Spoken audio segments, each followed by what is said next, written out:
know your stuff, you're an expert in your field. And I was watching one of your videos where you're talking about grappling and where your eyes go in terms of grappling, and it shows the level of knowledge that you have. So for me, it wasn't an opportunity that I was going to miss out. So that's kind of what I'm looking at. So first thing I want to ask is, how are you, Ozzy? How are you doing? I'm doing very well, my friend. About to catch a flight in a few hours, and here we are sharing some information, sharing some knowledge, spending some good time with good people. Yeah, definitely. You're in, you come to London. What was the experience like in London for you? This is not my first trip, but listen, people always makes the places. So And cheers. You got your fight ring. okay. People always makes the places. So I meet great people over here. Therefore, my trips to London always are great. Cool. I kind of want to know maybe a bit about where you started out. So what country are you from? Where did you grow up? How did you get into, let's say, combat sports and MMA mainly? Yeah, I was born in Russia, Yeah. in North Caucasus, Okay. place called Kabardina-Balkaria. Yeah. At the age of 18, I moved to United States, lived there until 2023. And in 2023, I moved to Dubai, and this is it. Dubai resident now. When did you find your passion for combat sports? Was that from young? Like when did you start getting into it? Yeah, I never found it. I was given given the passion. I don't remember when I started the sport, since I was very young. Yes, I was in it. So to me, it was form of a norm. Yeah. I remember when I was going to school, and if somebody's not doing some form of combat sports, to me it used to be very odd to hear, like, oh, you're not wrestling, you're not boxing, you're not doing sambo. To me it was very odd. Yeah. Because from such a young age I was introduced into martial arts, into combat sports as being part of the life. What was it like growing up? So obviously, I'll tell you what I mean is, obviously I've grown up here in London and we don't have that. That culture is exactly the opposite. Because when I would go to school, if you said you were doing martial arts, your teachers would think, oh my God, this is a troubled child. So I kind of want to know what you were like as a child. So having that skill level from such a young age, what were you like as a child in terms of just your behavior, how you were in school, and how you conducted yourself? I don't think I was any special or anything. I was just another child on a block, because pretty much everybody's doing martial arts. And thank you so much. Okay. We have the holiday, the other word. Like sit on can you yeah, I'm pleased to tell them. Yeah. Thank you. Like Well, I do. I don't think I was any special, and it didn't make me any different from others, because majority of the kids in school was doing some form of wrestling, some form of fighting. So I remember one part very clearly. I was always the smaller one in a class, and I used to get picked a lot. Yeah. And plus, majority of kids, they did wrestling, some form of wrestling or sambo or judo. Yeah. My father forced me to do a lot of karate and taekwondo as well. Oh, okay. So this used to kill me, because a lot of kids wouldn't understand Asian arts. They would consider that as like some kung fu movie, fake stuff. So I used to get often ridiculed for doing karate, for doing taekwondo, and I used to hate it. My father used to force me to do it. All what I wanted to do was wrestling. I didn't want to throw any punches, any kicks. All what I wanted was wrestling. But until certain age, I was pushed to do it. Yeah. Then slowly, I remember I started hiding from my father, telling him that I'm going to play some games with the friends on the street, and would go to wrestling gym and wrestle. So, yeah, wrestling was my passion. Wrestling was your passion. When was that time where you started, because you the taekwondo and the more the Asian martial arts are more stand-up rather than the grappling and the wrestling. But obviously wrestling is where your passion is. At what point, at what age did you kind of transition more towards the wrestling and more to that side of it? So, around 14, 15, I started breaking through in the terms of having my own word, telling my dad, I don't want to do this. I want to wrestle. And slowly he would, per se, loosen the leash a bit, allow me to do my own things, and that's when I started competing more in sambo, hand-to-head combat. They call it rukopashny boy in Russian, and practicing wrestling. Start showing up to wrestling gyms, practicing with my older cousins. And by the age of 17, 18, I was already competing in combat sambo. Over there, it's considered as amateur MMA. And I had tremendous amount of fights. Yeah. Do you think having like slight different journey to it? So whereas, let's say, the other Russian kids or the Russian fighters coming up had more wrestling, but you had a mix of stand-up, and that changed the way you approach your fights, maybe? It definitely did. At the beginning, it was a diminishment, actually. Yeah. At the beginning, I wasn't neither here nor there. Okay. It was bothering me. I wasn't really a striker, and I wasn't really a grappler. Yeah. So it was temporary diminishment until a point where I was able to link the two. Yeah. Especially this truly happened when I moved to United States. Okay. I moved to United States and I completely stopped striking for 2 years. I fully dedicated myself to grappling tournaments. Yeah. These are the facts. I was the very first one from Russia to win black belt divisions in Grappler's Quest and Naga. I was the first one to do grappling super matches in United States from Russia, especially from North Caucasus. I was the first one to become a legit John Danaher's and Jamal Patterson black belt under Renzo Gracie flag from any of my people back in the day. So I dedicated myself strictly to grappling. And then when I allowed myself to start competing in MMA again, it just felt so natural to mix the striking background that I had with the grappling that I finally allowed myself to do.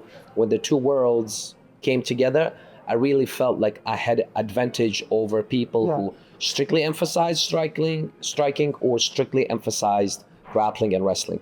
Excellent. Before we talk a little bit more like that, I'd like to know at what point, because obviously you got your fight training, you got it in Russia when you're growing up, and it's something that everyone does. But at what point did you look at this and think to yourself, actually, because you got your two, like you said, you weren't quite striker because you like your wrestling, you weren't quite wrestling because you were doing a bit too much striking. At what point did you think, actually, you know what, I want to make a career out of this? Like, you've gone to America and you've dedicated your life to it, and I'm quite interested to know how you made that decision. You know what I mean? It's a big step, right? Also, that decision wasn't made by me, it was made by my father. Okay. Everything about fighting was made by my father. He pretty much brainwashed me. I had my own will. Like, I truly fought for myself maybe around 20, 21. That's when I started fighting for myself, not for my father. Okay. Yeah, until then, I was just like a robot. Like, oh, my father likes me. My father told me I have to be a champion. I'm going to be a champion. Okay. It doesn't mean I was doing it without the passion. I had the passion to win. I had the passion to compete. But to start, to be involved in it was all granted from my father's wish. Yeah. So I didn't really feel I was fighting for myself. Yeah. Until a certain point, I started feeling like, oh, actually, I liked it. I want to fight for myself. I don't want to win for my dad. I want to win for myself. Yeah. And that's when actually it became fun. Good. Do you think part of that journey was when, because there's a bit where, like you say, your father's pushing you to do it, and there is a passion for you to do it as well, because you're not going to wrestling clubs on the sly when instead of going with your friends because there's no passion for it. So there is a passion for it.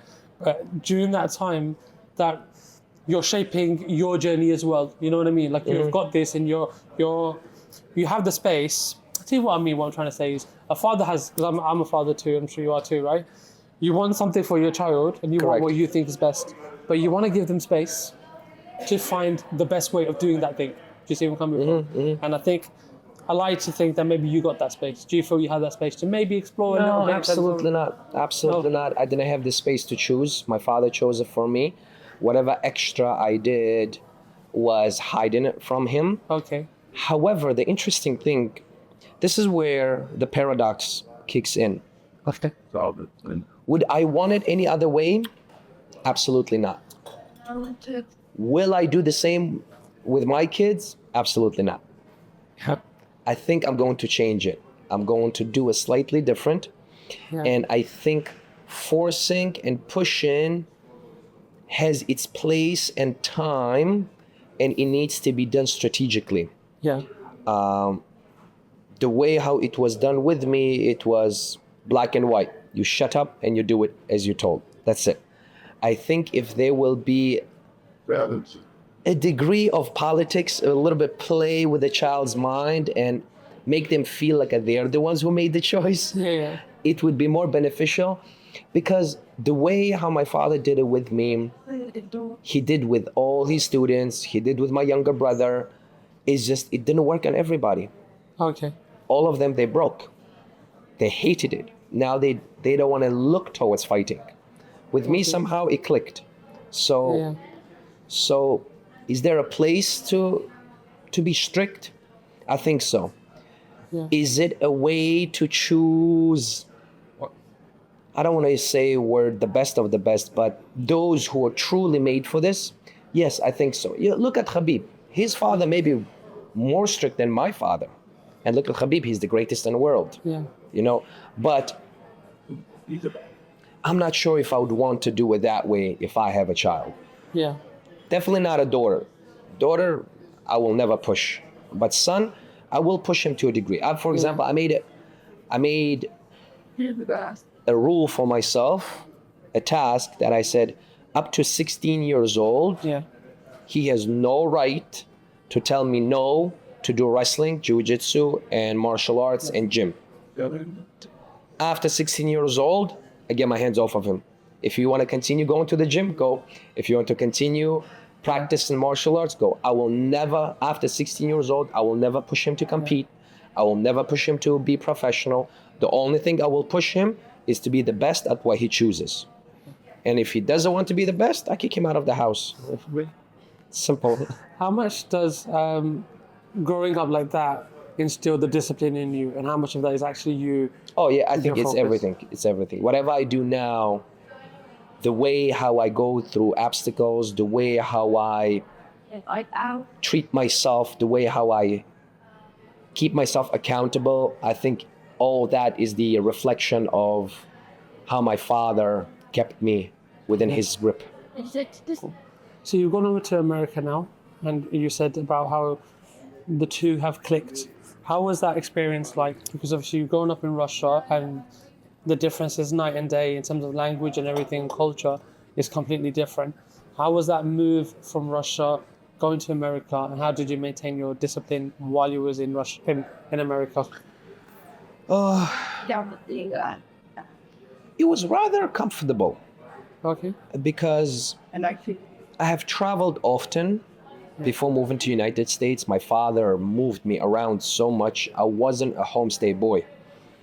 Yeah, I was studying. Because I was traveling so much, I remember I was studying in a bus. Teachers would give me certain work to do while I'm traveling because we used to travel a lot on the buses. Yeah. And yeah, I was always on the road. So for me to leave home at the age of 18 and go to a different country wasn't a big deal. Okay. One. Two, again, everything goes back to what my father has done.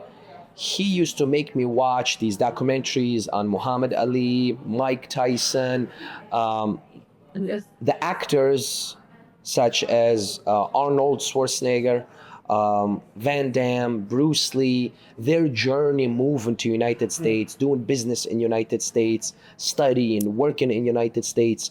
And all this was a form of, to say roughly, a brainwash to me to do the same. Yeah, and once I arrived in United States, I rehearsed the scenario in my head so many times that it was so norm. It wasn't a culture shock for me. I've seen it all pretty much. The sounds, the colors, the language. It was all very, very organic in my head due to numerous visualization within myself that I will be there. It became such a norm. So it wasn't a cultural shock. I really enjoyed it. Cool. Where did that come from, the visualization? Because that's a really big, powerful skill to have. And you're 18 years old, so you're not like a grown man. You're coming into adulthood, shall we say. So that visualization, does that come from how you approach combat sports? Where does that come from? Well, visualization is a part of any craft, any activity. I believe this is where everything begins. Yeah. We create the main goal, we look at it, and we reverse engineer it. We build it from there, how to get there. So we see the mountain, and now we figure the way out to get to the mountain. So visualization is a huge part of my lifestyle, as well as how I'm trying to train my fighters as well. Okay. For example, a simple task all my fighters, my students have when we start the session, everybody coming in, they do their own warm-up. I never warm up pro guys unless I have teenager private session, a kid private session, or super beginner private session. I do a warm-up with them, but my team, my fighters team, I don't do group warm-ups. Okay. It's on them. They all practicing their warm-ups in the same way how they would warm themselves up in the locker room on a fight night. So they keep practicing the same warm-up. So when they are in the locker room, the visualization, the practice of the actions has been done so many times that whenever they are there, it's another day in training camp.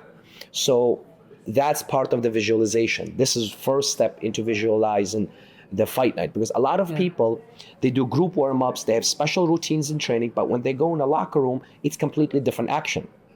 My fighters, my students, they do every session the type of the routine that they would be doing in the locker room on their fight night. I love that. You understand? So when they are in a locker room, they're not burning with doubts. They're not in a limbo state, not knowing what to do. They're not feeling uncomfortable because of small space. No way. All this has been visualized, drilled, and practiced over and over on a weekly basis in the training room. That's one. Next, after we start the session with me officially, we always open the sessions, majority of time, open the sessions with the shadow boxing. And during shadow boxing, I brainwash them. I start sending signals. Okay, this is happening. The audience is there. This is here. So I'm turning their visualization process before their bodies even do any type of drilling. The shadow boxing is finished. Now I give them tasks. Okay, gentlemen, go ahead. Everybody's spending 60 seconds alone. No talking, no high-fiving each other. 60 seconds alone, and everybody set yourselves up with 3 tasks, 3 goals, 3 things that you want to get from today's session. I give them those 60 seconds, they take their time, and boom, we start the session. This is the process that I have been used for myself throughout my journey in my martial arts. When I move to United States, when I move to Dubai, when I travel somewhere, it always starts here. I visualize, I run every single detail, every single turn, every single action, every single grip in my head, and then my body does it. That's powerful. It's very powerful. I was reading a book, I'm sure you read it, The Atomic Habits, right? You read that book? And he says something similar, not to fighting, but he was saying how you program your mind and you do a task. So say like, I do it when I have a lot of work to do. So I'll have certain patterns, and that pattern triggers your brain. So it's very interesting when you were saying it about how you get them into the warm-up routine, and when they're in their locker room, that warm-up routine triggers the mind in, and they're relaxed. They're really into it. That's amazing. That is. Everything comes back to routines and habits. Fighting in general, Amr, it's a battle of habits. It's not battle of techniques. It's battle of habits. Whatever habits you have, after a certain moment during the fight, that's what would be firing. You're not going to be able to use some techniques that you remember. You're not going to be able to efficiently use a strategy that your coach just told you. What you will be able to use the most productively and the most efficiently is your habits. Therefore, building habits before stepping into the battlefield. This is what military does. Yeah. Look, one of the most productive organizations on the planet in the terms of combat is military. Yeah. And that's what they do. They build habits into their soldiers. Imagine the multitude, the amount of soldiers that they need to train. How are they able to train such a humongous multitude of people from different backgrounds? Create a framework and force constant repetition of building healthy habits. That's it. They don't care about styles. They don't care about how you feel today, what eye color, what skin color you have, what language you speak. They do not care. You shut up, you wake up at a certain time, you eat at a certain time, you do certain actions over and over and over again until those actions become your foundational habits of your performance. That's it. So here's the question, right? Because I love this. I love the way that you're thinking, and I want to pick your brains a little bit. So forgive me if I ask a question that maybe seems like it crosses the line. Do you feel that, like you gave that example of the military, but that's what your dad was doing to you, putting that routine in, like no, you do this, Ozzy, you do this. Yeah. He was a military man, so. So maybe he trained you because that's the way he saw the best way of doing it. That's how he saw it. That's how he was taught, and that's how he was teaching others too. And I loved it. Were you, as a student, would you consider yourself as an intelligent student? I would never consider myself as an intelligent student, but I would consider myself as diligent student. Okay. Yes, I would consider myself as someone who gives it all. That's it. But being intelligent, I cannot claim that one. I'll tell you why I say that is, you're 18, you're going from Russia to America, and I know you talked about how going on the buses, and there's a difference between, let's say, going on tour, fighting and competing, to actually saying, I'm going to live and now I'm going to pursue a dream. There's a significant difference. But there's also a lot of maturity, like you talked about the visualization, and an understanding of that structure is very powerful to have, and it's like a collection of things. You know, we talked about how striking and your grappling and your wrestling come together, but it's also the intelligence and the knowledge as well. Do you know what I mean? Like if you look at a lot of fighters, the association they have is they come in and the coach says, do this, and they don't think, they do stuff. And I find this with a lot of gyms that I go to, it's very formulaic. Oh, we're just going to do the warm-up, here's your 15 minutes, and there's no thought process to it. There's no plan, there's no strategy, there's no idea, and you're completely correct. They're walking into the locker room and no one really knows what the hell they're doing. The fighter doesn't know, he's sitting there, oh, maybe my coach is coming and stuff like this, and they're lost. Yes. I see that a lot. Yes. So I love the fact that you have that intelligence to have it for yourself, but also teach it to other people. So my point is when you've gone to America, it's like a culmination of that knowledge, the different skills all coming together. What did that feel like when you said it clicked, when you did the grappling for 2 years, you were away from it. What did that feel like for you as a person? What did it feel like experience a new environment, you mean? Yeah, part of the new environment, but part of like everything coming together, because you said you did the striking and you didn't feel yeah. Oh, what it felt like, it felt like freedom. It felt like freedom. No more forced actions. Now I can do whatever my heart desires to do. Now I can fail and say I failed because of me, and I can succeed and say, oh, I succeeded because of my choice. So it felt good to be free. And freedom comes with cost. Now, no more support. Now, when I fell big, and there's no more facilitation from a family or anything. You're all on your own. So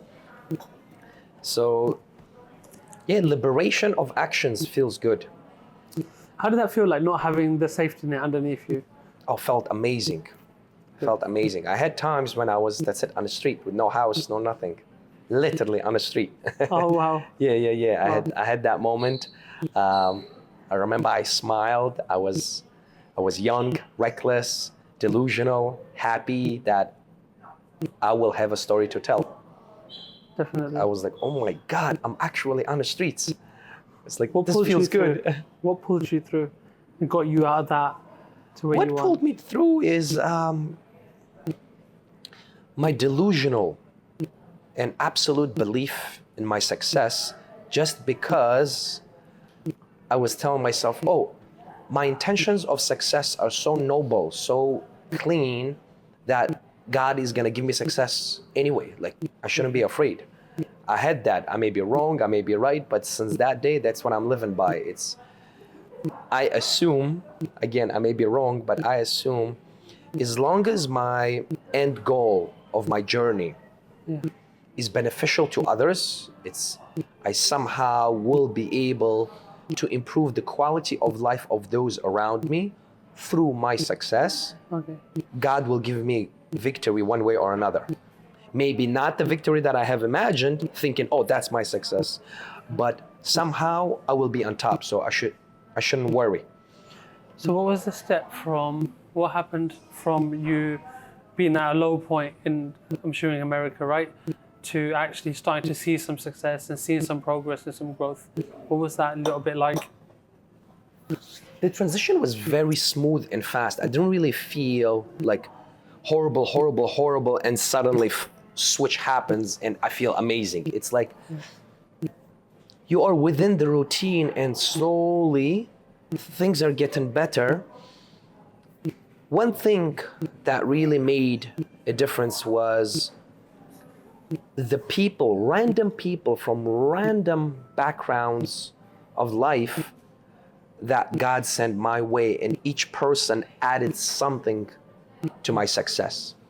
One person did one thing, the other person helped me with something else, the other person just helped me with a smile, the other person helped me with a word, the other person bought groceries for me, the other person allowed me to stay in his apartment. It was a combination of all these people building my house of success. So it was little by little. It was constant feeling of gratitude. Okay. Every day, on a daily basis, constant feel of gratitude. And every new success or every new graceful moment that happens to me was a new spark into my ambition. Oh, I'm on the right path. Yeah. And every drawback, every setback that I would experience, that would be a great moment for me to revise. Oh, wait a minute, maybe I'm moving in the wrong direction. This is not to stop me, but this is a moment for me to actually reflect and revise to make myself better. I rather fail small now before I fail big due to me not experiencing these little wrong steps. Yeah. So it was a very interesting experience, and the time flew by so fast. Yeah. I remember when I was, my first 3 pro fights I did with no team, no training partners, no sparring partners. I used to run outside, throw rocks, pull resistant bands, do pull-ups on the trees, hit the trees like a heavy bag, and go to a pro fight. All this is documented. I have videos training in the kids' playgrounds because I had no gym. I used to create my own equipment training. I would go to construction sites and pick some stuff, tape them up, tie them up, and create my own training equipment. All this is documented. I can share some videos with you. And I remember my second pro fight. I threw a kick and I landed on him, and I was like, oh wow, feels good to land on a human body, like, and not just hit the trees, you know. Like, I remember thinking these things, and I remember when we clinched, I was like, oh my God, this feels different. Long time I didn't clinch with another human body. Like, all these thoughts were happening in my head while I'm in the cage in a pro fight. Like, this shouldn't be like that, you know. But yeah, I have experienced all these things. But that shapes you as well. So as much as we want to say, like, you don't want to go for it, but it shapes that person that you are. It's that a paradox. determination. I'll probably say it's a paradox, and it's double-edged sword. It's like, if I have a fighter, I would never want him to experience this in a pro divisions. Yes. I would want him to experience this while he's amateur, but while he's pro, a fighter needs to be built properly. Yeah. I was thrown with the wolves right away. My first pro fight, I was against a guy who had 7 pro fights, and I was 0-0. Yeah, you understand? And nobody taught me to cut weight or anything. I was 172 pounds fighting at the welterweight. Do you feel that the promoters as well just thought there's this kid Yeah, training in the schoolyard, let's just chuck him in there, let's get a 7-0 test. Oh no! Promoters didn't even know I don't have a manager. I used to have 2 phones. On one phone, I used to talk as Ozzy's manager. At the other phone, I was Ozzy. Yes. So, at the beginning, managers didn't even know I have no team. I have no manager. Promoters had no idea about this. Oh, that's amazing. Yeah. That's amazing. How did that fight go? Your first one? What is it? The first fight you had. You're fighting someone that's 7-0. Your preparation. He wasn't 7-0. He was 5-2 or 6-2. I don't remember, something like that. But still, come on, like yes, exactly. that's a fighter, knowing that's your seasoned fighter. Exactly, Yeah. knowing your preparation, and you like even now looking back at it, if your fighter was going into a pro fight, you're talking about the visualization and the coaching, and then there's you in the playground doing pull-ups and stuff. It's night and day difference. For me, I mean, the good thing is I had tremendous amount of competition experience, amateur competition experience in Russia. I've been fighting MMA in Russia since I was 16. Yeah. So I had tremendous amount of amateur experience. So competing wasn't a new thing for me. And plus, before I turned pro, as I mentioned earlier, I have dedicated almost 3 years competing in grappling tournaments, and I have thousands of matches in grappling, which just doled me into competition. I didn't care who I'm fighting. I was doing absolute divisions. I was doing gi divisions, no gi divisions, back to back. Win, lose, doesn't matter. Just experience. I remember every penny I was making, I was putting into competition. So that's why I'm always telling amateur athletes, how can you be an amateur athlete who trains 8 months and competes once? That's to me a tragedy. An amateur fighter should compete every month. Boxing, kickboxing, wrestling, jiu-jitsu, doesn't matter what it is. You have to experience competition every month. So I competed so much. So when I went into the fight, even though I didn't have training partners or anything, no team to properly prepare for the fight, the habits, they were there. Yeah.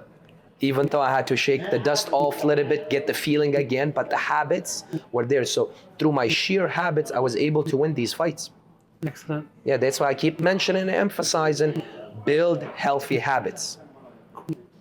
Excellent. So you're now fighting and you're competing, you're up with pros. What happens next to you in America? What gets you, where did that journey take you? My fighting career taught me so much, allowed me to meet so many people. I was simultaneously coaching. I always loved coaching. Yeah. And while I was fighting, actually, at first, it's not just that I loved to do it, but it was a necessity. I needed a dietitian. I had no money to pay one, so I had to become my own dietitian. I needed strength and conditioning coach. I had no money to pay a strength and conditioning coach. I had to become my own, so I started studying physiology. I started studying body mechanics to understand what body needs to do in order to translate that activity into fighting. I had to become my own stretching coach. I had to become my own psychiatrist. And by doing so, I slowly started accumulating a tremendous amount of knowledge from different backgrounds. And at one point, it just became very natural for me to share that information. Yeah. And I start coaching on the side. I stopped doing construction work. I stopped doing all the other moving jobs and stuff like that. So now I was fighting and coaching regular people. I never tried to coach fighters or anything. I hated it. While I was a fighter myself, I didn't allow myself to coach fighters. Okay, interesting. Yeah. I felt like it would be diminishment of my fight. It would take away from my fighting. So that's why even now I tell my fighters who still needs to make some money, side hustling, I tell them, do not coach fighting. Coach just commercial clients. Hold a little bit pads for them, let them do fitness, but don't train fighters. It drains, it takes away from you. Interesting. Yes, it's a I never thought of contradiction. it like that. It's a contradiction of attitudes, yes, characters. Because a fighter must always remain vigilant and prideful and to a degree egoistic Yeah. in his nature. Whereas the coach has to be always strategic, selfless, and no pride. He has to see the situations from different perspectives. He has to be more calm, more open, more acceptable.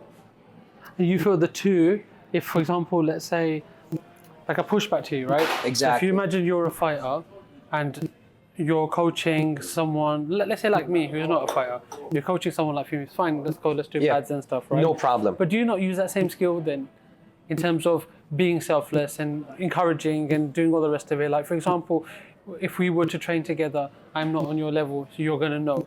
So you're not going to talk to me and like how maybe your father talked to you. Exactly. Do you want me to come back for a PT? That's why you need that big separation. So as a fighter, when you train somebody, like it's so easy to bring it down. You don't have to be prideful fighter anymore. It's somebody who's never gonna fight. So you don't need to teach real fighting, real stress of fighting. So you can work with him. But the moment you're trying to train another fighter, Yeah. your nature starts contradicting you.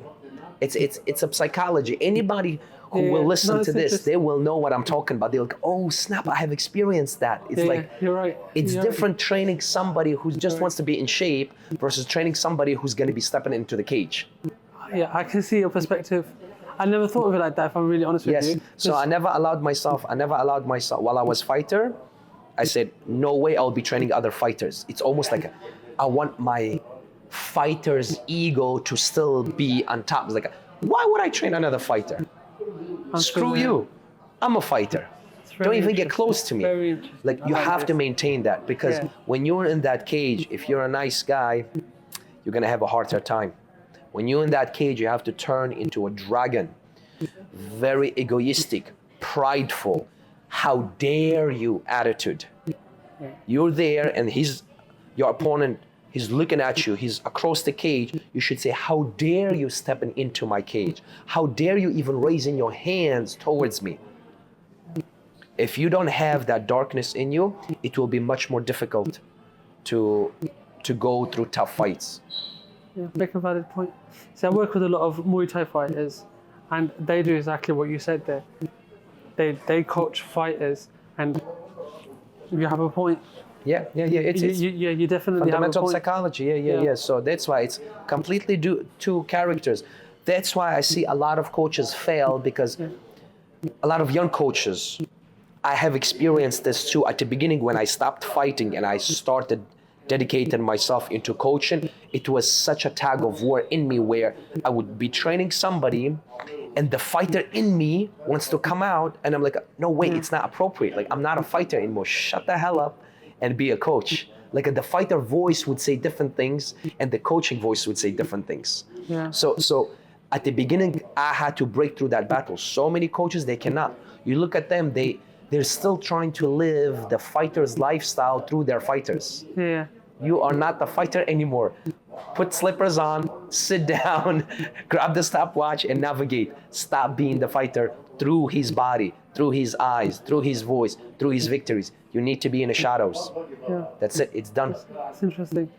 I think there's a bit where people confuse the ego to humbleness as well, because you can have the ego in terms of believing yourself. So like you said, you're in the cage.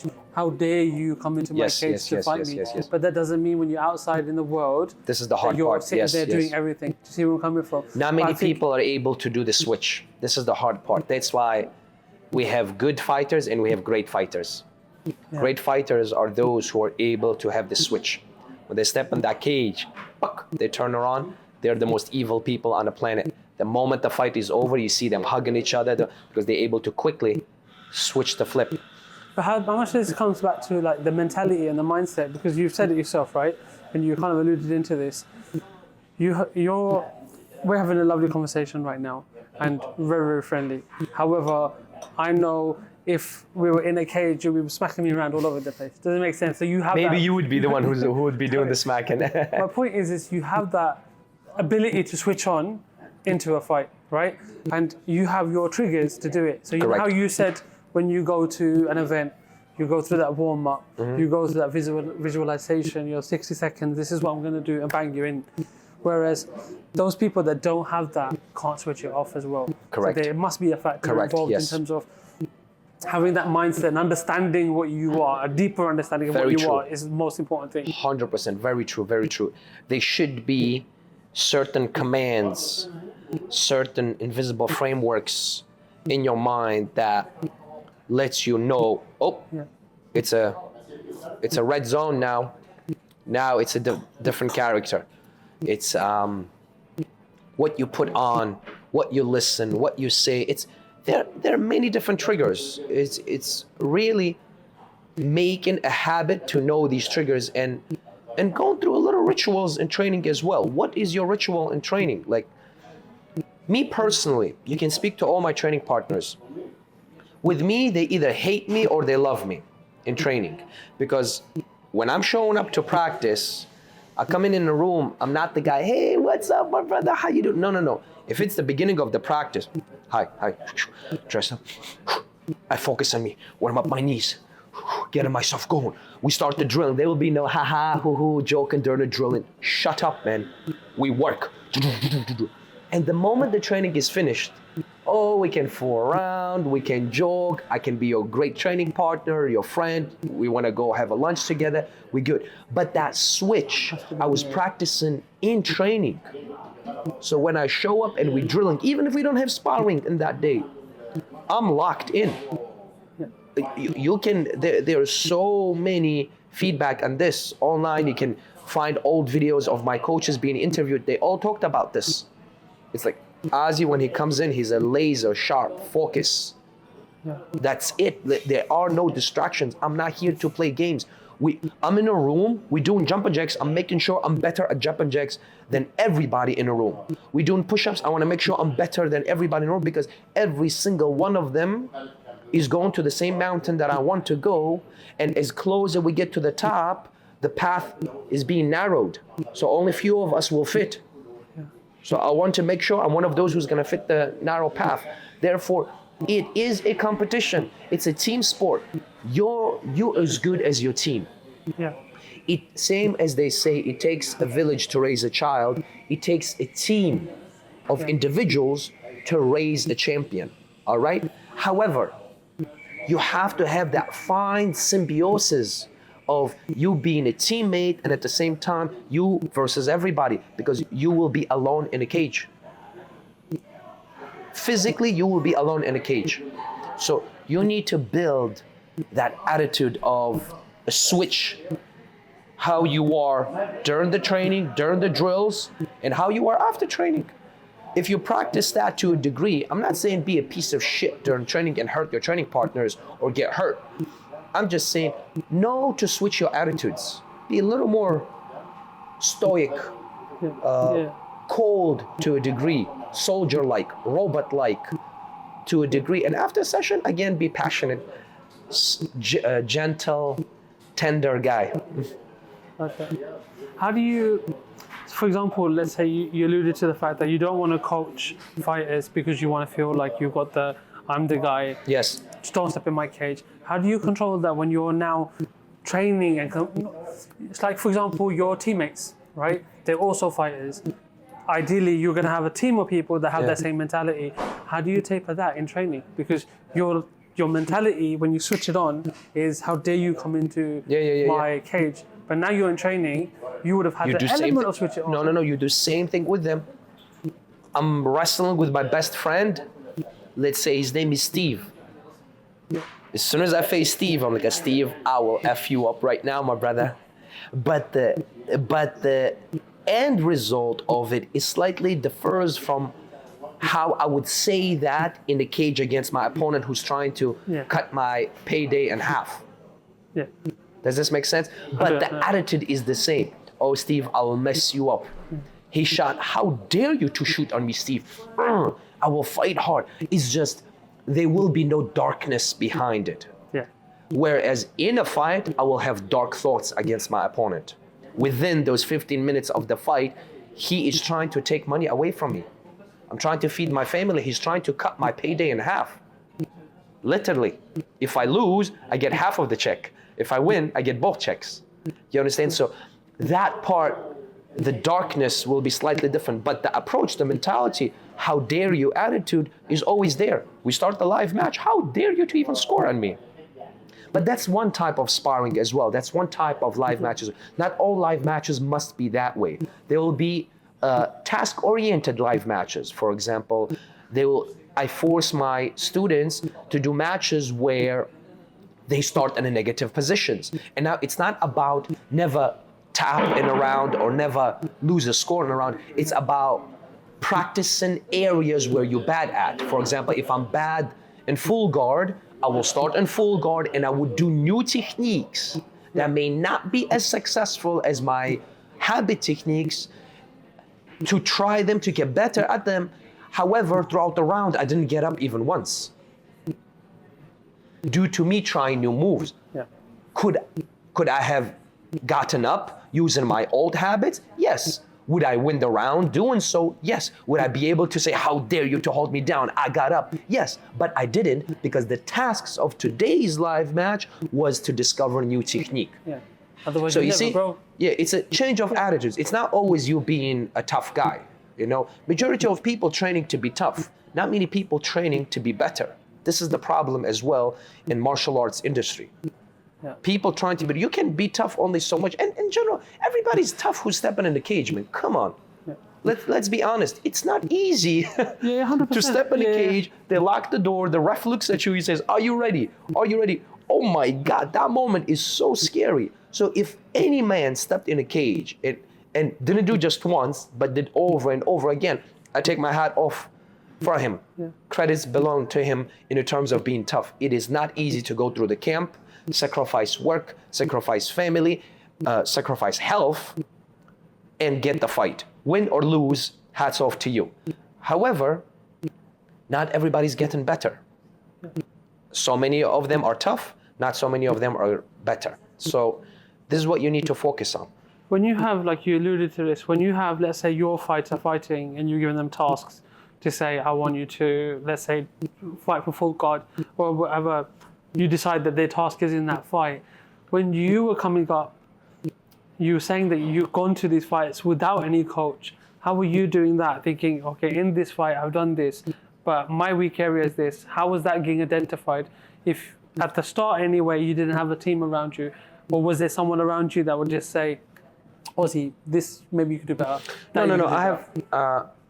I always had somebody to support me, to hold pads for me sometimes, even though at one point of my career when I didn't have a team or coach, when I end up on the streets, yes, I had to do everything on my own, but then slowly one guy jumped in. For example, Eric Tavares helped me out often. My very first coach in the United States who helped me with my grappling was Murat Keshtov. He's also from North Caucasus region, moved to United States. Samuel Cardin always helped me a lot in many different aspects of life, not just fighting, but business, paperwork, understanding the USA mentality. So Eric Tavares, and I was, after a certain time, when I joined All-Star, Jamal Patterson, then Henzo Gracie, and obviously John Danaher, who made the biggest impact on my vision of martial arts. Then closer to the end of my career, I started doing some training camps with Greg Jackson and Michael Winklejohn. I did amazing training with Mark Henry. So there are so many individuals who invested into my career, into my character, into who I am as a person, as an athlete, as an individual, and as a coach. So I cannot say I did things myself. It's just they were brief time when I had to think for myself. I had to do things without external voices. Everything was what I already have, but it was the only brief moment.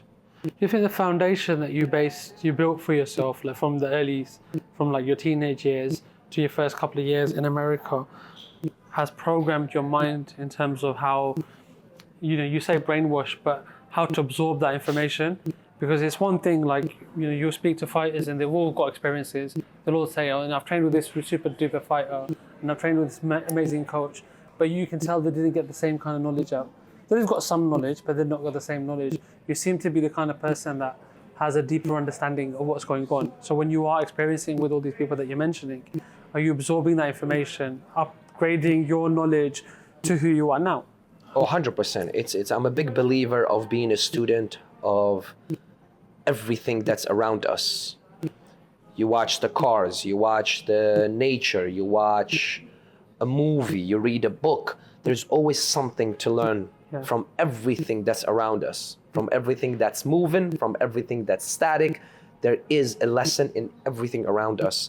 And obviously, every place I went to train, I always try to learn something from the athletes that's in a room, from the environment, from the coach, and I would always analyze the information that I have received and see which parts of this information goes in a folder of important, right away it fits who I am. The other parts, I'm not sure, let's put it aside, maybe in future it will fit me. And some information that at that time I would consider, no, this is trash, I don't need this, poof, throw it away.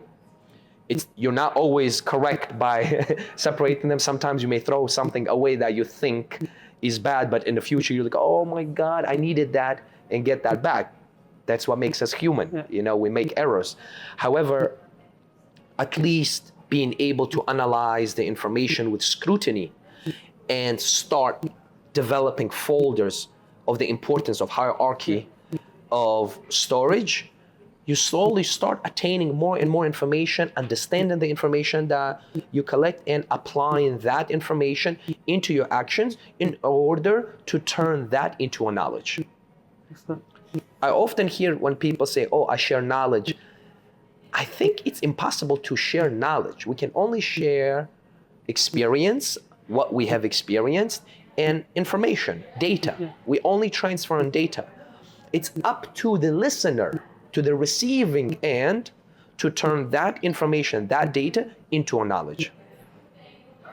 If, for example, let's say Ozzy right now is now responsible for a younger Ozzy that's coming up. So if you were the head coach for Ozzy in Russia, would you do your journey different? 100%. 100%. What would be the significant difference that you would think that individual, how you would develop that individual to be a pro level MMA fighter, what would be different in that journey that you think that the elements that they need to add or take out to get to a perfect place? Yeah. A few things I would definitely change. One, I would make the young Ozzy read more, study more. Two, I would make him do more live matches, but to increase the amount of matches he does with beginners, with people lower his level, opposed to guys above his level. Majority of my sparring sessions, majority of my live matches was done against guys better than me, bigger than me. I would change the proportion. I would make young Ozzy start doing matches against people whose level below him a bit more than people whose level above him. Probably I would split into 70-30. Okay. 30% against guys better than you, and 70% against guys lower level than you. What would be the reason for that? Why would you do that?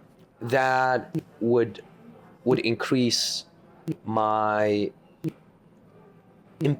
quality of empirical testing. Okay.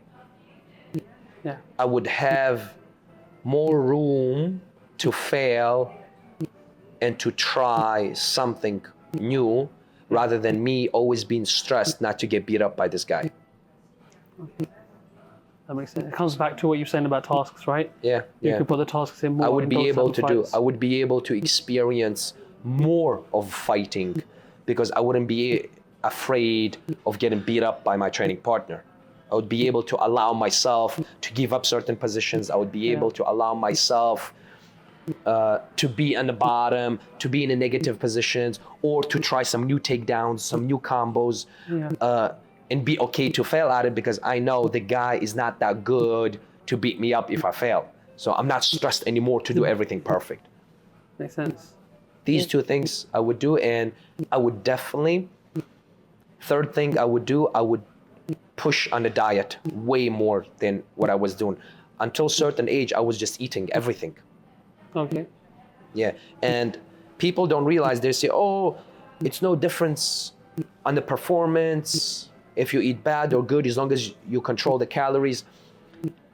It is true to a certain level, but when you start passing 25, 26 years of age, whatever lifestyle you had in your teens, in your early 20s, now will start growing into you when you pass 26, 27. When you enter into your early 30s, you will know, oh, my teeth, my kidneys, my skin, my nails, my bones, all that will be a reflection of who you were, how you ate, how much time you spent in the sun, how much time you spent drinking clean water, how much time you spend in the nature. So it's important. That's why so many athletes right now in their 30s, they're trying to catch up with the medicine for the things that they have missed when they're teenagers. Yeah. So those things I would change. So one, in my young Ozzy, I would change the amount of reading and information he collects. I would increase it drastically. Yeah. Two, I would change his proportions of sparring. I would make him do more sparring, less running, jumping, all that. I would decrease that a little bit. I would increase the amount of sparring he does, but I would change the proportions of his sparring. I wouldn't make all his sparring sessions tough, crazy sparring sessions against tough guys, but 70% against guys below him and 30% against guys above him.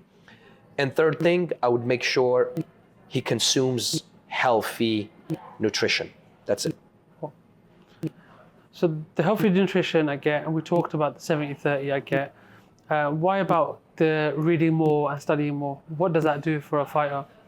Like it being more, let's say, read and having more knowledge, what does that do for a fighter? It has so many benefits. I do not want to jump into all of them. It will take us another hour to discuss all the intricate details of the results you get from exposing yourself to reading, listening, watching. But few things are, one, you function your brain. The brain is the software of our hardware. So it is very important to make sure the software is always up to date. Plus our software, our human software is designed where it can self-develop and self-evolve. All you gotta do is expose it to a new information. So you don't have to always read about fighting, even reading some novels, reading about science, poetry, all these things that trigger different areas of your brain, and they allow you to see things now with a wider perspective, with the different colors. You start recognizing different signals, and all this reflects back into you, and you get to know yourself more and more. And the one who knows himself knows the world. As more you understand who you are, the better you'll make use of who you are. So yeah, this is very important. I started when I moved to United States. One of my mentors told me to start reading the books of Jack London, and I started reading the novels of Jack London, and it was a revolution of my self-development. I really understood so much about myself just by reading stories of Jack London. So what is he, a fictional writer or non-fictional? Fiction, yes. Oh, interesting. Yeah, it's incredible. It's yeah, because it makes you think about the perspective and things like this. Yeah. Oh my God! I read the book. It's called Buck, The Call of a Wild. I read the book. He has a combination of small stories. It's called The Love of Life. I read The Mexican. Oh my God! It's like these books. They just take you to a completely new universe, and you see things differently. You see yourself differently. And all my young athletes who I used to train in New Jersey. In New Jersey, I used to have a huge youth program. Okay. all of them I used to give them as a gift Jack London's books. Okay, wow. Yeah, and the very first book I would always give as a gift it's called The Love of Life by Jack London. It's a book, consists of short stories. The Love of Life. Yeah, and all these stories, they begin from nowhere and they finish nowhere. Okay. Yes, they instantly, as soon as you start reading the story, it instantly begins with of actions somewhere in the middle. Oh. It's incredible. So Yeah, Jack London. Jack I London. haven't read Jack London. Oh, I'm gonna, yeah, definitely. Incredible. Yeah, This man has definitely. traveled a lot, and his fiction sounds so real, and the details he describes are so real that it really, you read in the book with chills on your body. Wow. Especially for somebody like me who loves nature. To me, to read his books was really going to a different universe. Excellent. So it's very important. Next is you improving your vocabulary. You're able to express yourself better. Yeah. I was never into being a dumb fighter, so Yeah. I always wanted to speak well, express myself well, and understand people well. And I feel like reading, exposing myself to new information now allowed me to be the coach who I am right now, who's able, at least to a degree, to connect with his students in the different radio signals. I'm able to transfer information in the different ways that often connects to my students more productively than the previous coaches were trying to explain them the same technique. I like that. I think that's quite interesting that you said that, because it's when you speak to people, they always look at it one-dimensional. What do you need to do to be a better fighter, and then training and strength and conditioning and all of this. But your approach is very much develop the person. Yes. Yeah? Oh, 100%. Develop the person. Develop the character, and that the avatar. That person as they're growing, like reading a book about Jack London doesn't necessarily make you a better grappler. Yeah. But the knowledge that's given you, it's giving you the ability to absorb that information when you are in it. It's indirect really, support. Exactly. Yeah, indirect support. I think One of that's my good. favorite books that I have read, I'm not going to lie if I say I read it maybe 7-8 times. It's the Book of Five Rings by Miyamoto Musashi. Book of Five Rings. Yes, Okay. yes. And he mentions this part as well. Okay. He did poetry, he did art, crafting, and he is considered till this day one of the greatest swordsmen ever lived. His approach to strategy of combat till this day is being studied by many people in different fields, not necessarily fighting. Businessmen studying his approach to combat. Therefore, he says the samurai should fight how he lives, and he needs to live how he fights. Yeah. You cannot have a separation. A lot of young fighters, they are fighters for 2 hours of the day, and the rest of the day there's somebody else. It doesn't work like that. Yeah. Over 70% of your awakened time must be dedicated to the craft that you're trying to be a master of. Showing up in the morning, doing 1.5, 2 hour session, and then just becoming a TikToker or doing something else, it's a huge contrast for the brain. The brain doesn't know which to perform to. Yeah. The brain needs to properly engage a system of SAID, specific adaptations to impose demands. And that system is productively working only when certain demands are imposed anew over 70% of your awakened time. So if I'm awake 10 hours of the day, and about 6 or 7 hours are not dedicated of me becoming a good musician, a good painter, or a lawyer, my brain won't really make me a good musician or a good lawyer.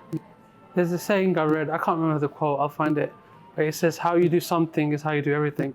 Oh yeah, it's the same thing, yes. So whatever the task is, if you're dedicated to it, your brain is wired. Exactly. When I do a task, I do it to the best of my ability. Interesting. Yeah. So I'll tell you what I want to know now. So you've done your pro career, you're coming to the end of your pro career. How do you transition from that to now start thinking about the next version of you, the future version of you, the version that's here now? How does that transition go, and how do you end up from America to Dubai?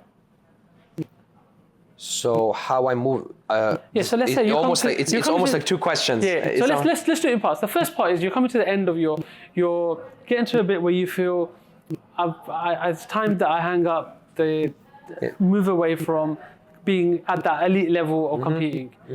What was that like first for you? It wasn't easy, of course. It was ego damaging. It wasn't easy because I ended my career not like with the doubts and questions, should I continue or not? I ended my career where everybody was believing in me to be the new future champion, new future star, like due to my actions, what I was doing in training, how I was fighting, the abilities and skill set that I have. All the coaches who trained me at that time, they were like, oh, Ozzy is the new it.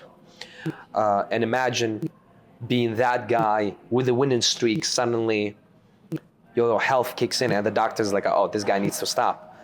It was a huge shock for me. However, through the lifestyle that I had this stoic approach to the future where it was installed in me that we have no control of the results. All what we have control of, the actions. The outcome is in the hands of our Creator. We show Him the effort, we show Him that we do what is required, and He decides what we get out of it. Once you accept this, regardless what happens to you after your 100% effort, you're happy because you know, hey, I invested 100% effort to this, and whatever my Creator is giving me is what's best for me. So when that happened to me, yes, my ego was damaged, I was hurt, but at the same time, I was like, hey, this is the best thing for me. Let me just I may not know it now, so let me discover it. Let me now put my 100% effort into this. Okay. And I just start putting 100% effort into it, and I swear it didn't really feel much to transition. It's just the ambition switched the mountain, that's it. Okay. Yeah.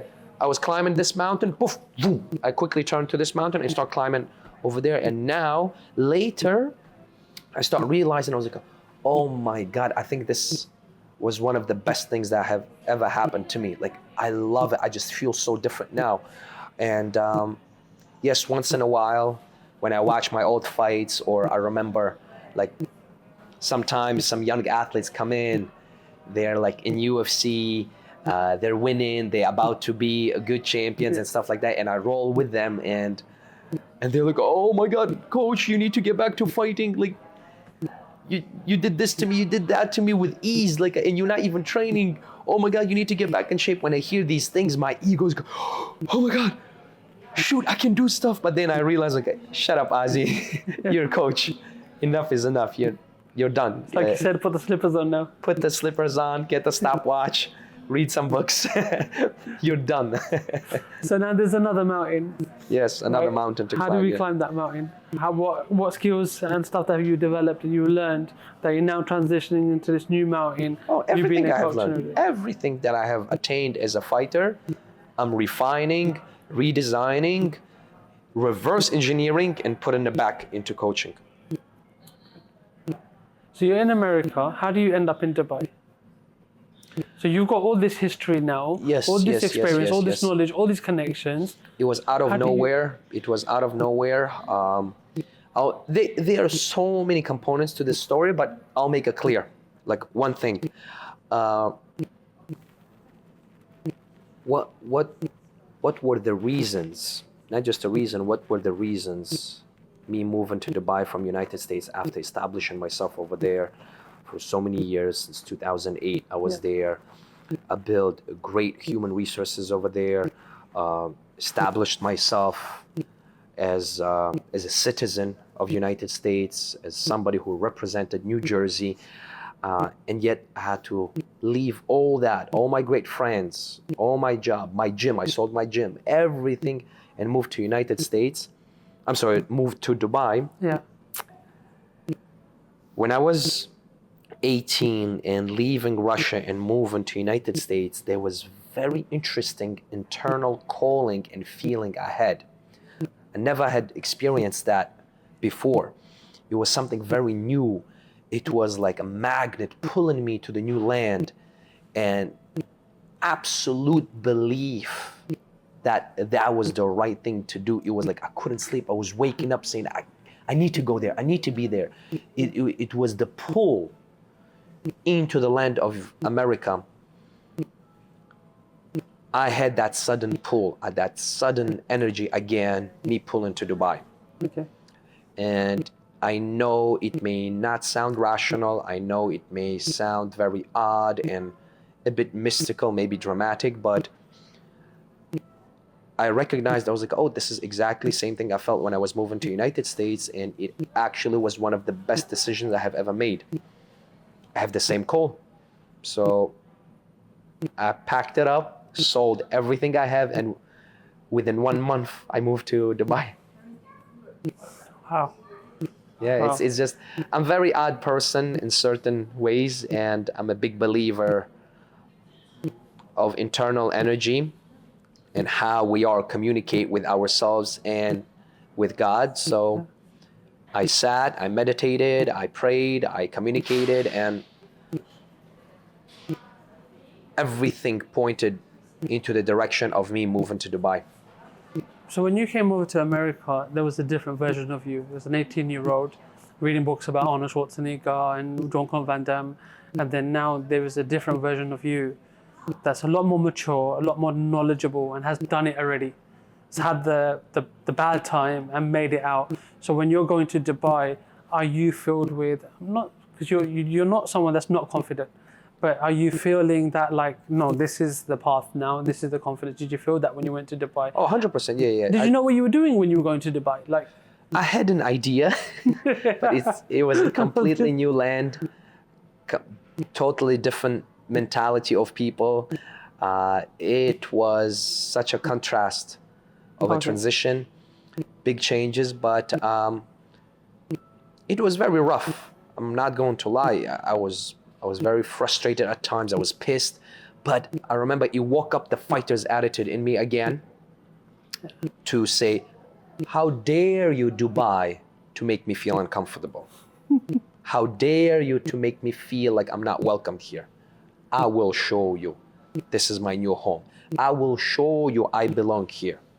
I will show you, you and me, Dubai, will be working together.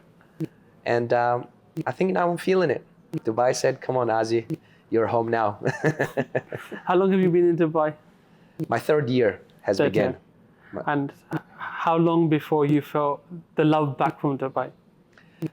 About 1.5 years, 18 months, 20 months, maybe around that time. Nice. And you're in a It good was very place. rough until then. You're in a good place right now. Yes, I believe so. Thank God. You have a gym there, like your gym, or you're working? Yes, it's soon to be finished. I'm going to have my private facility. Oh, wow. It's not going to be open commercial space. It's by invitation only. I will have a limited amount of students per my training program, and I will be picking and choosing people who will fit the standards of my program. And if they fit the standards, if energy is matching, they are part of the team. How do you pick someone? So someone walks in, you don't know them. They walk in and say, Ozzy, I've seen your videos and I know about you and I want to train with you. I have assistant, Lana. She receives most of the applications. People reach out to her. They show interest to train with me. She has tasked to collect specific amount of information. She collects everything. She passes it down to me. I take a look. If I feel like at the first phase they're passing, they look like eligible to come and to do a week of training with me. We do a week of training, and if the athlete likes how I train my people, and if I like how the athlete is following my instructions, Then the next phase happens. We talk, we communicate. Yeah. If our goals align and we're able to benefit from each other, we work together. What are the red flags that you look at someone? So let's say you got them, London a bit, the person's with you. Because obviously on paper is one thing, and then how their attitude is and how their mindset is inside training, because you're very astute, you can pick these things up, right? So when you're with someone, what's the red flags that you look at? And what are the green flags as well? So what do you look at someone and think, actually, we're not going to be a good fit? Or what do you look at and saying, yes, 100%, we're going to go on a journey together? The very first thing I look at is mannerism. Yeah, I really cannot deal with people with no manners. I cannot stand that. That's why I'm enjoying my private groups right now, keeping people only who has good mannerism. They show up, they're gentlemen, they have a good hygiene. I cannot stand fighters, smelly, dirty fighters. Well, I cannot do this. I cannot be in a dirty environment. Some people may think I'm a little too picky, a little too cocky, but hey, I'm in a position to choose my environment now. I don't have to play someone else's rules, thank God. So I make my rules, and my rules are common sense rules. Have hygiene, have mannerism, be a gentleman. But that goes back to your attitude to combat sports in general. Thank you. It's like the whole. You don't look at it as in, okay, how do you do the angle kicks and the teeps and the shoots and everything and the grappling? How do you do that? You're looking at it as no. I'm building something complete here. Exactly. So if your mannerism is, you're not respectful, you're not this. That means that other part is not there. Yeah. Do you know what I mean? Yeah. So I get that. That's one. That's the very first. That's the cover of the book. Yeah. Because if these components are there, you may not be my student, but I may like you as a person. That's it. That's the number one thing for me, for you to be a good human being and for me to enjoy your company so you can benefit and enjoy my company as well. Next, consistency and the ability to follow instructions. That's it. Consistency and the ability to follow instructions. Once you have good mannerism, you have good hygiene, you have good fundamental character, you show up to practice and you are coachable. Okay. You're able to follow instructions. And you are consistent with it, not just Monday, Tuesday, Wednesday, and then Thursday you're a different person. You're consistent with it. These are the biggest green flags for me. Okay. The rest is trivial. If you're talented, great. If you're learning information fast, great. If you're super strong, great. Because the rest can be built. Yeah. However, if I'm looking at the champion product, like somebody who could be a potential, on top of all what I just mentioned, I need to see that you have this dark attitude of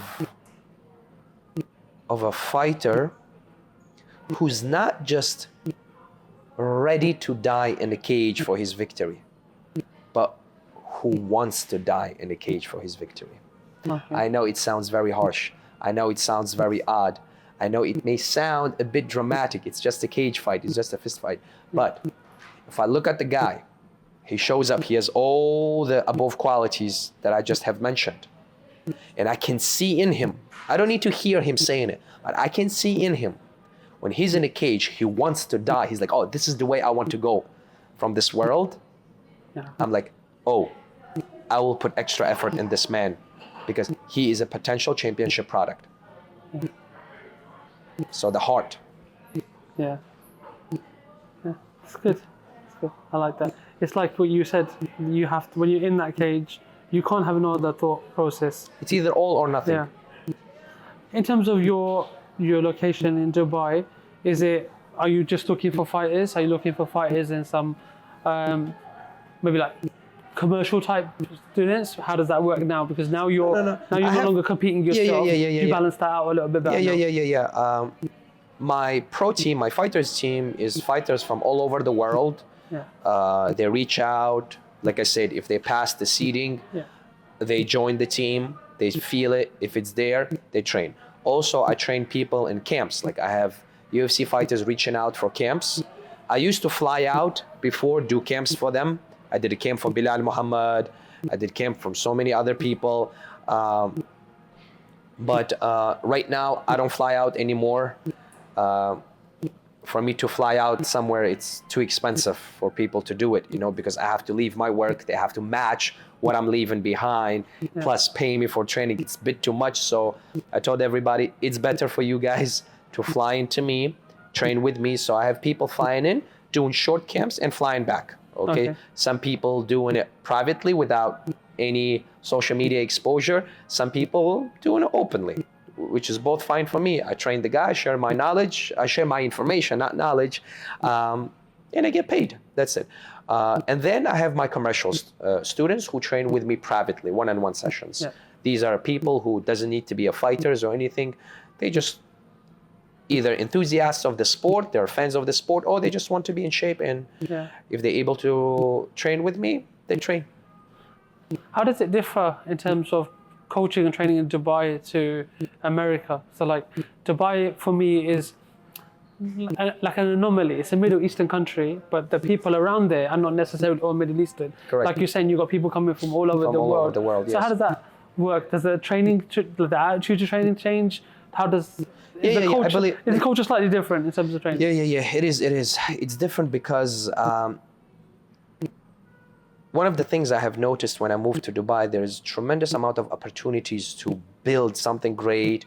There are so many amazing gyms filled with so many people from different backgrounds, professionals, amateurs. But I felt they're still a bit behind with full understanding of authentic coaching and of authentic martial arts foundations such as like Russia, Japan, United States, Brazil. The fighting culture is older in these areas, and in Dubai, the fighting culture is just growing now, and it has all the potential to outgrow everybody in the world. And I noticed that it's a fresh gold mine. And I said, hey, I need to step into and plant my flag now to show people that, hey, there are levels to this game. So I did that. I'm doing that. And at the beginning, it was rough because people didn't really understand the difference between, if I use a car analogy, Honda Civic and Rolls Royce. Yeah. To them, it felt it's a car. Both is cars. So after you show them the difference, people will be like, oh, wow, now we understand why Rolls Royce has this price tag and Honda Civic has this price tag. Both are cars. Both will get you from point A to point B. But what are the bonuses you're trying to get out of it? Yeah. You understand? So people who are interested in learning a bit more than just doing push-ups and jumping jacks, they understand the value of investing into training with me, and they do. How much of this, like this transition from fighter to this, is you've had to put like a business hat on, as well as your coaching and your passion for the sport, or how much of these skills you've already developed because you kind of had to have this element already? Also, it wasn't a switch. It wasn't a sudden switch. It was slowly developed skills. So I didn't really feel it was something that you naturally had anyway. It was very natural and organic. I didn't feel like I have to now redirect myself. And in general, my transition from a fighter to a coach was super smooth. It almost felt like it was meant to be. Nice. At least from my perspective and from my own feeling of how it went down. So I've got a couple more questions for you. The first one is, this one I have to ask for Afi, is you coached Mohammed Dajab. Yes. Mohammed Dajab obviously has a big social media presence. In terms of you coaching him, no one really knows about his MMA and his MMA skills. From coaching him, what do you think he's like in terms of a fighter? What do you think we can expect from him this Saturday in his fight? Yeah. Well, since I'm coaching him and I'm spending time with him, that means he matches all the criteria that I have mentioned above in terms of his mannerism, his character, and everything. Therefore, I enjoyed my time working with him due to him being a true gentleman, very knowledgeable in his field, comfortable and easy to communicate with, and for such a knowledgeable man in one field to be able to put his ego down and be a beginner in the other field, that requires a lot of self-discipline, self-control, and self-awareness. Therefore, he possesses all these qualities. So hats off to him. I respect that, I admire that, I cherish that, and from my part, I have put the same effort towards him from a coach perspective, and I enjoyed working with him. He's a fast learner. Obviously, I'm not part of his training camp where I'm training him on a daily basis. It's just I'm trying to facilitate a few things here and there, and we did several private sessions, and in that little bit limited amount of time that we have spent together, I believe he retained so much information, and now it's just a matter to see how much of it turned into a habit, and can he perform whatever he attained from me under the moments when the pace is high. You know, under the pressure, how will he perform? So I'm very eager to see it. He has the heart, he has the intelligence, he has the mannerism, he has everything what he takes, but he is in a amateur levels and the semi-pro levels right now. This is the area where you're still discovering things. Yeah, definitely. So this is a great time for him to test things, to fail big, to win big, to fail small. It really, right now, the whole world is open for him to try. So I cannot wait to see him perform. I'm not putting obligations on him. Oh, you have to win, you have to do this, you have to do that. I really want him to enjoy performance, and that's what I expect him to do. He's going to go out there and enjoy his performance and show his heart. It's like what you're saying about if you were talking to the younger version of yourself, it's about enjoying the performance and learning. Because yes. This will be his second MMA fight. The first one, I think he will grow from it, and this one I think is quite challenging compared to the one that he had before. Yeah. This is a lot more challenging. He's facing somebody who seems like he has more experience than Muhammad, and Muhammad jumping from different field into this field, that takes guts. Oh my God, hats off to this man. See, I saw the first fight and I thought to myself, I only briefly know Muhammad, and I can't say I know him personally, and I thought to myself, it's like a celebrity just fighting this. What happens next? Do you now want to stay in it? Are you now going to fight a different opponent? Because there's a bit where you see it's like slightly different to a fighter, right? So when you're starting as a fighter, you want to be the champion. So you're fighting like this. Correct. Except now you have a personality outside. So you're putting that on the line because you know all these people, and he gets a lot of hate from a certain community, right? So that hate are watching, and they would very much like to see him get defeated. But having that humbleness to say, I'm still going to go in there. That's incredible. And I'm still completely happy with not walking away with the win. That's what I'm saying. I'm very impressed by him. What he does is super challenging, not in the terms of physical performance, but the mental performance. What he's going through, I'm sure 9 out of 10 men would break and they wouldn't do it in his position, similar in his position. It's incredible. Hats off to him. I cannot wait to see him perform this weekend. Yeah, excellent. Ozzy, I've enjoyed this conversation. I have really enjoyed it. And thank you so much, my friend. I'm glad. Yeah, I think it's opened my mind even as well. Your perspective on things. I like to read and I like to get knowledge, but I think I enjoyed these type of conversations because of people like you. Thank you. When you approach stuff, it's different, and you think of it different, but you're thinking of it different because of the knowledge that you've obtained.